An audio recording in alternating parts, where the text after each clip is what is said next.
क्या आपने कभी सोचा है कि आपके अपने ही सगे भाई आपके सबसे बड़े दुश्मन बन जाएं? जिस परिवार से प्यार मिलना चाहिए था, उसी ने उसे मौत के घाट उतारने की साजिश क्यों रची? एक अंधेरे, सूखे और गहरे गड्ढे में फेंका जाना। चंद चांदी के सिक्कों के लिए अपने ही खून का सौदा। आखिर क्यों उन्होंने अपने ही भाई को मिस्र के सौदागरों को बेच दिया? गुलामी की जंजीरों में जकड़ा एक युवक, फिर भी एक अदृश्य शक्ति उसे हर जगह सफल बना रही थी। लेकिन जब ईमानदारी का इनाम एक गंदा झूठा इल्जाम और एक भयानक साजिश हो, तब इंसान क्या करे? बेगुनाह होकर भी अंधेरी काल कोठरी की सजा। क्या परमेश्वर ने यूसुफ को हमेशा के लिए भुला दिया था, या फिर यह सब एक ऐसी महान ईश्वरीय योजना का हिस्सा था जो पूरी दुनिया का इतिहास बदलने वाली थी? जब वही भाई जिन्होंने उसे मारने के लिए गड्ढे में फेंका था, आज भूख से तड़पते हुए उसके सामने घुटनों पर आ गए, तो क्या हुआ? क्या यूसुफ ने बदला लिया या माफ कर दिया? जानने के लिए वीडियो को अंत तक जरूर देखें। क्या आप सोच सकते हैं कि आपके अपने ही भाई आपके खून के प्यासे हो जाएं? एक पिता का बेइंतहा प्यार कैसे एक बेटे के लिए मौत का कारण बन सकता है? बाइबल हमें उत्पत्ति की किताब में एक ऐसे ही नौजवान की कहानी बताती है। यूसुफ अपने पिता याकूब के बुढ़ापे का बेटा था। याकूब उसे अपने सब बच्चों से अधिक प्रेम करता था, और इस प्यार को दिखाने के लिए पिता ने यूसुफ को एक बेहद खूबसूरत कई रंगों वाला कोट पहनाया। लेकिन यह प्यार उसके सौतेले भाइयों की आंखों में खटकने लगा। जब भाइयों ने देखा कि पिता यूसुफ को सबसे ज्यादा प्यार करता है, तो वे उससे नफरत करने लगे और उससे सीधे मुंह बात तक नहीं करते थे। फिर एक रात यूसुफ ने एक अजीब सपना देखा। उसने भाइयों से कहा, मैंने देखा कि हम खेत में अनाज के पूले बांध रहे हैं और मेरा पूला सीधा खड़ा हो गया।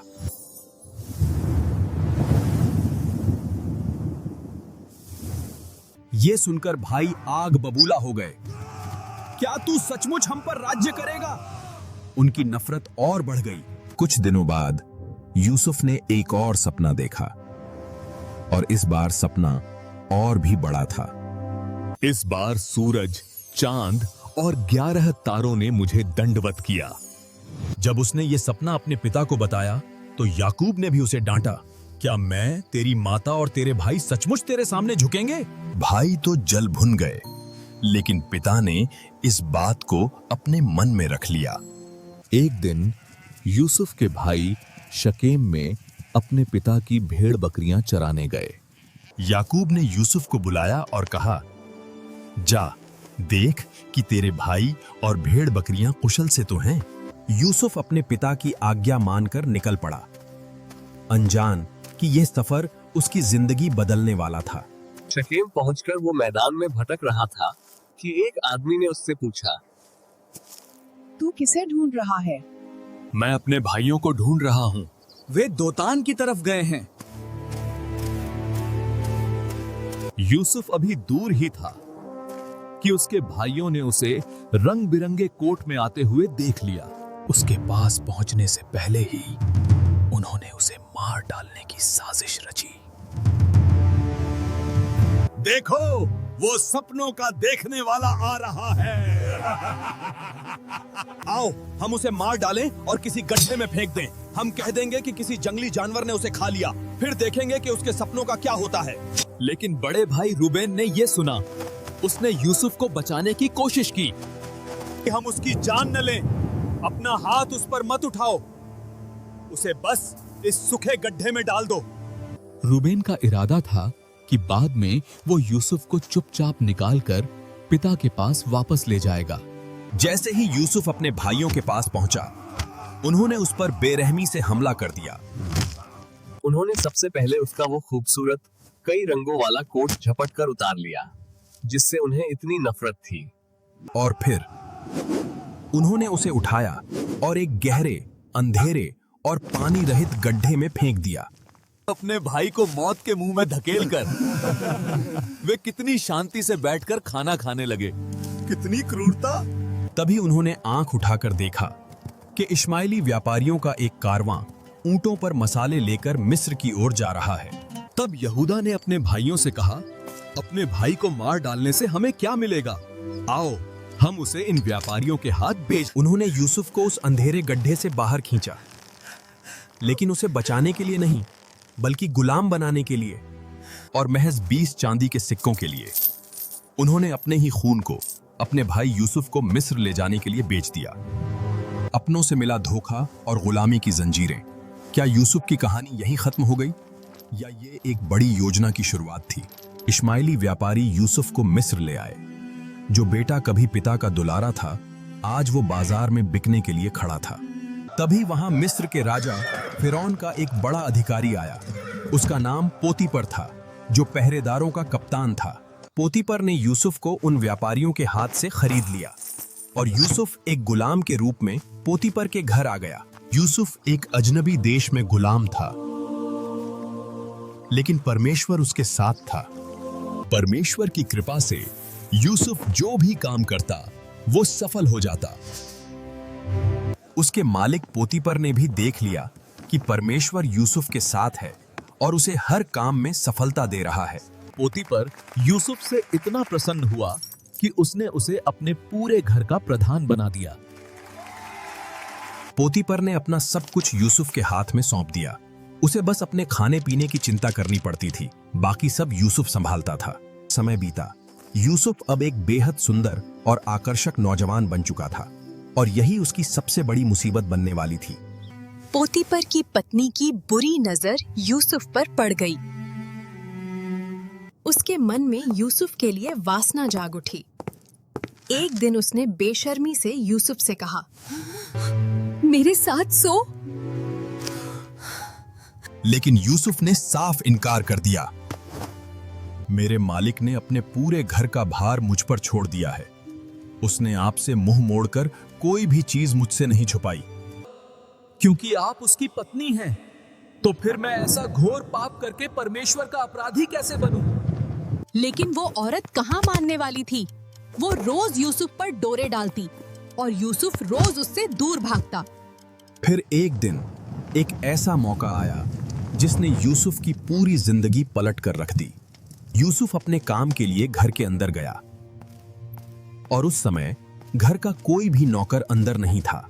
मौका देखकर पोतीपर की पत्नी ने उसे पकड़ लिया। मेरे साथ सो।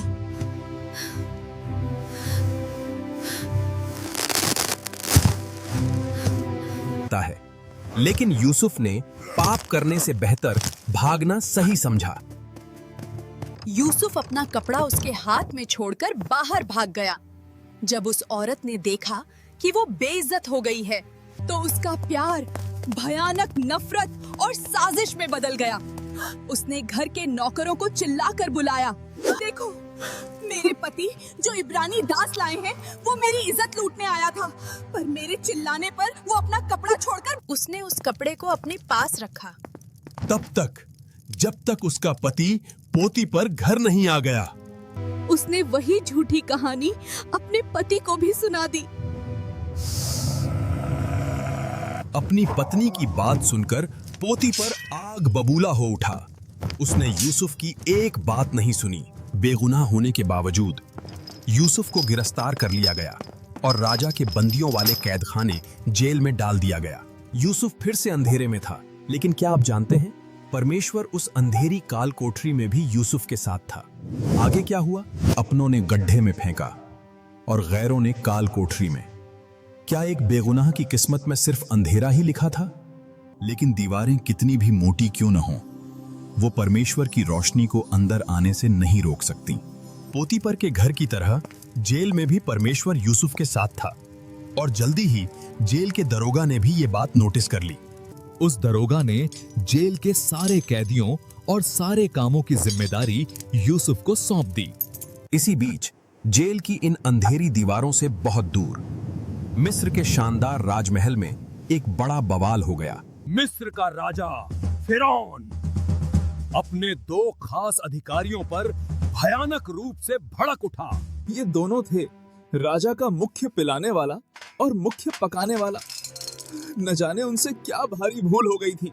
फिरौन ने आदेश दिया, डाल दो इन्हें उसी कैदखाने में जहां यूसुफ बंद है। और इस तरह महल की विलासिता से सीधे वे उस भयानक काल कोठरी में आ गिरे। दरोगा ने यूसुफ को उन दोनों खास कैदियों की देखभाल के लिए ठहराया और कुछ दिन बीत गए। फिर एक रात उन दोनों अधिकारियों ने एक ही रात में अलग अलग सपने देखे। अगली सुबह जब यूसुफ उनके पास गया तो उसने देखा कि वे दोनों बहुत उदास और परेशान बैठे थे। आज आप दोनों के चेहरे इतने उदास क्यों हैं? हमने सपने देखे हैं, लेकिन यहाँ कोई नहीं जो उनका अर्थ बता सके। यूसुफ मुस्कुराया और बोला, क्या सपनों का अर्थ बताना परमेश्वर का काम नहीं है? मुझे अपने सपने बताओ। मुख्य पिलाने वाले ने अपना सपना बताया। मैंने देखा कि मेरे सामने अंगूर की एक बेल है जिसमें 3 डालियां हैं। उनमें कलियां लगीं, फूल खिले और पके हुए अंगूरों के गुच्छे लग गए। मैंने उन अंगूरों को निचोड़कर राजा के प्याले में डाला और राजा को दे दिया। इसका अर्थ ये है, ये 3 डालियां 3 दिन हैं। ठीक 3 दिन बाद फिरौन तुम्हें वापस तुम्हारे पद पर बहाल कर देगा और तुम पहले की तरह उसे प्याला दोगे। जब तुम्हारा भला हो जाए तो मुझ पर कृपा करके फिरौन से मेरी चर्चा करना, क्योंकि मैं यहाँ बेगुनाह बंदी हूँ। ये अच्छा अर्थ सुनकर मुख्य पकाने वाले को भी उम्मीद जगी। वो उत्साहित होकर आगे आया। मैंने भी एक सपना देखा है। मेरे सिर पर सफेद रोटियों की 3 टोकरियां थीं। सबसे ऊपर वाली टोकरी में राजा के लिए पके हुए पकवान थे, लेकिन पक्षी आकर उन्हें मेरे सिर पर से खा रहे थे। यूसुफ का चेहरा उतर गया। उसने कहा, ये 3 टोकरियां भी 3 दिन हैं, लेकिन 3 दिन बाद फिरौन तुम्हारा सिर कटवा देगा और तुम्हें एक पेड़ पर लटका देगा जहां पक्षी तुम्हारा मांस खाएंगे। ठीक तीसरे दिन फिरौन का जन्मदिन था। उसने अपने सारे कर्मचारियों के लिए एक बड़ी दावत रखी। यूसुफ की हर एक बात सच साबित हुई। राजा ने पिलाने वाले को बहाल कर दिया, लेकिन पकाने वाले को फांसी दे दी। पिलाने वाला आजाद हो गया, अपनी पुरानी शानदार जिंदगी में लौट गया और उसने यूसुफ को बिल्कुल भुला दिया। 1 और फिर 2 पूरे साल बीत गए। यूसुफ उसी अंधेरी कोठरी में इंतजार करता रहा। लेकिन 2 साल बाद एक रात दुनिया के सबसे शक्तिशाली राजा फिरौन ने, पूरी दुनिया का सबसे शक्तिशाली राजा, एक रात पसीने से भीगकर कांप उठा। उन भयानक सूखी गायों ने 7 मोटी और सुंदर गायों को जिंदा निगल लिया। सुबह उठकर फिरौन ने मिस्र के सारे विद्वानों और जादूगरों को बुलाया, लेकिन कोई भी उस भयानक सपने का अर्थ नहीं बता सका। तब राजा के मुख्य पिलाने वाले को 2 साल पुरानी वो रात याद आई और उसे अपनी गलती का एहसास हुआ। उसने राजा से कहा, जेल में एक इब्रानी नौजवान था जिसने मेरे सपने का बिल्कुल सही अर्थ बताया था। राजा का आदेश मिलते ही यूसुफ को तुरंत उस अंधेरी काल कोठरी से बाहर निकाला गया। उसके बाल काटे गए, नए कपड़े पहनाए गए और वो दुनिया के सबसे शक्तिशाली इंसान के सामने खड़ा था। मैंने सुना है तू सपनों का अर्थ बता सकता है। मैं तो नहीं, लेकिन परमेश्वर राजा को कुशल का उत्तर देगा। फिरौन का सपना सुनकर यूसुफ ने कहा, मिस्र देश में पहले 7 साल बहुत भारी, भरपूरी और अच्छी फसल के होंगे, लेकिन उसके तुरंत बाद 7 साल का ऐसा भयानक अकाल पड़ेगा जो पूरी जमीन को सुखा देगा। इसलिए राजा किसी बुद्धिमान इंसान को चुने जो उन अच्छे 7 सालों में अनाज इकट्ठा करे, ताकि अकाल के समय लोग भूखे न मरे। फिरौन यूसुफ की इस ईश्वरीय बुद्धि से दंग रह गया। उसी पल फिरौन ने अपने हाथ से अपनी शाही अंगूठी उतारी और यूसुफ को पहना दी। जो कल तक एक गुलाम था, उसे राजा के दूसरे शाही रथ पर बैठाया गया और उसके आगे आगे लोग चिल्लाते चलते थे, घुटने टेको। यूसुफ की भविष्यवाणी सच हुई। 7 साल तक बम्पर फसल हुई और यूसुफ ने मिस्र के हर शहर में अनाज के पहाड़ खड़े कर दिए। लेकिन फिर वो 7 भयानक अकाल के साल शुरू हो गए। सिर्फ मिस्र में ही नहीं, पूरी दुनिया में भुखमरी फैल गई। कनान देश में जहां यूसुफ का परिवार रहता था, वहां भी अकाल ने कहर बरपा दिया। मैंने सुना है मिस्र में अनाज है, जाओ और हमारे लिए अनाज खरीद लाओ, वरना हम सब भूखे मर जाएंगे। यूसुफ के 10 भाई अनाज खरीदने मिस्र पहुंचे और उन्हें मिस्र के सबसे बड़े अधिकारी के सामने पेश किया गया और उन्होंने जाकर उस अधिकारी के सामने अपना सिर जमीन पर टेक कर दंडवत किया। बचपन का वो सपना सच हो गया। यूसुफ ने उन्हें तुरंत पहचान लिया। ये वही भाई थे जिन्होंने उसे मारने के लिए गड्ढे में फेंका था, लेकिन वे उसे नहीं पहचान सके। यूसुफ ने अपनी पहचान छुपाई और उनसे कठोरता से बात की, ये देखने के लिए कि क्या उनका दिल अभी भी वैसा ही क्रूर है। भाइयों को लगा कि वे मारे जाएंगे। उन्होंने आपस में कहा, ये हमारे उसी पाप की सजा है। ये सुनकर यूसुफ का दिल पिघल गया। वो कमरे से बाहर गया और फूट फूट कर रोया। आखिरकार यूसुफ अपने आंसू नहीं रोक पाया। उसने अपने सारे मिस्री सेवकों को बाहर निकाला और जोर जोर से रोते हुए कहा, मैं तुम्हारा भाई यूसुफ हूं। क्या मेरे पिता अब तक जीवित हैं? ये भाई डर के मारे कांप रहे थे, लेकिन यूसुफ ने उन्हें गले लगा लिया और कहा, डरो मत, तुमने मुझे यहाँ नहीं भेजा। बल्कि यूसुफ ने अपने पूरे परिवार और अपने बूढ़े पिता याकूब को मिस्र बुला लिया। इंसान बुराई की योजना बना सकता है, लेकिन परमेश्वर उसी बुराई को भलाई में बदल देता है। यूसुफ की कहानी सिखाती है, हालात चाहे जैसे हों, परमेश्वर पर विश्वास कभी मत छोड़ो। हम बाइबल में यूसुफ के बारे में बहुत थोड़ा पढ़ते हैं, लेकिन बहुत ही गहरा पढ़ते हैं।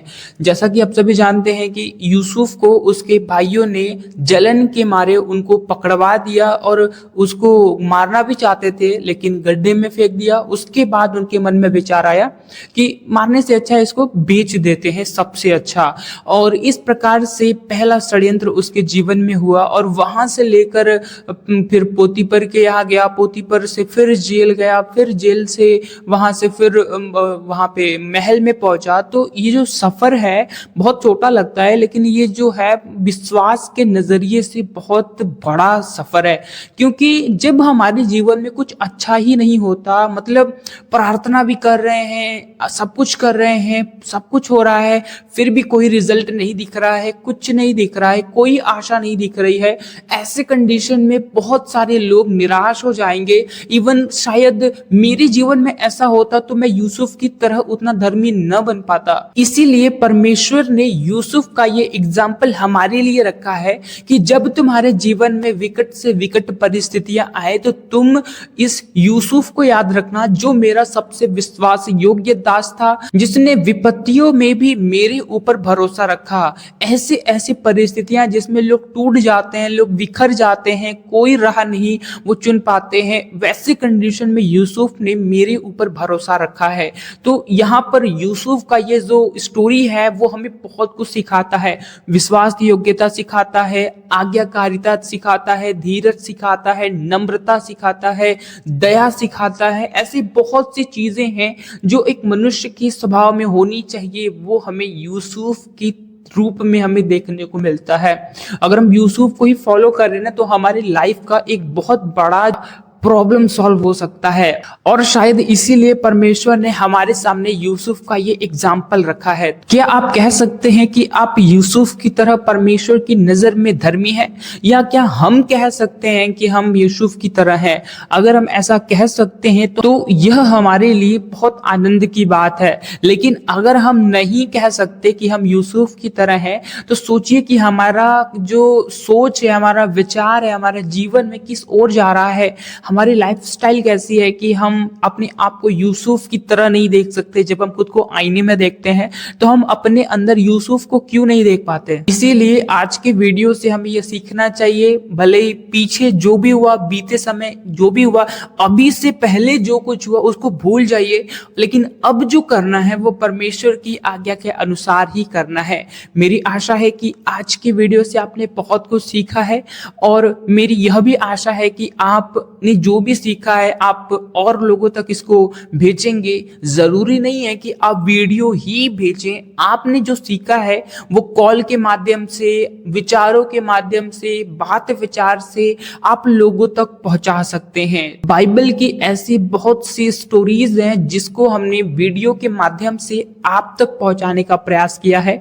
दानिएल, नेफिलीम, फिर उसके बाद जो भी बाइबल में बड़े बड़े नायक रहे हैं उन पर भी हमने एक एक वीडियो क्रिएट किया है। फिरौन पर भी क्रिएट किया है, जल प्रलय पर, फिर आदम से रिलेटेड, उसके बाद जो जो घटनाएं हुई, मुख्य मुख्य घटनाओं को हमने कवर किया है और आने वाले वीडियोस में और भी कवर करेंगे। आने वाले वीडियोस के नोटिफिकेशन पाना चाहते हैं तो आप सब्सक्राइब कर सकते हैं और आपने कुछ सीखा है तो वो कमेंट कर सकते हैं।